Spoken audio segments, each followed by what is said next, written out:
Demonetisation ద్వారా 2016లో కేంద్ర ప్రభుత్వం 500, 1000 రూపాయల నోట్లను రద్దు చేసింది. దాదాపు 10 ఏళ్ల తర్వాత డిమానిటైజేషన్ 2.0కి కేంద్రం రెడీ అవుతుందనే వార్తలు ఆన్లైన్ లో వైరల్ అవుతున్నాయి. 2026 మార్చి నుంచి 500 రూపాయల నోట్లను నిలిపేస్తారనే ప్రచారం జోరుగా సాగుతుంది. ఇలాంటి సోషల్ మీడియా పోస్టులపై రిజర్వ్ బ్యాంక్ ఆఫ్ ఇండియా స్పందించింది. 500 రూపాయల నోట్ల చెలామణిని నిలిపివేస్తున్నారంటూ వస్తున్న వార్తల్లో ఏ మాత్రం నిజం లేదని ఆర్బీఐ స్పష్టం చేసింది. ఈ మేరకు కేంద్ర సమాచార ప్రసార శాఖ ఆధ్వర్యంలో పనిచేసే Press Information Bureau fact check విభాగం క్లారిటీ ఇచ్చింది.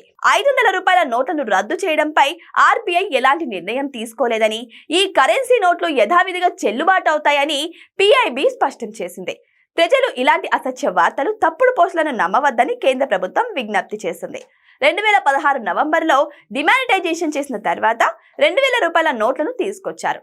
అయితే 2022 తర్వాత క్రమంగా వీటిని ఉపసంహరించుకున్నారు.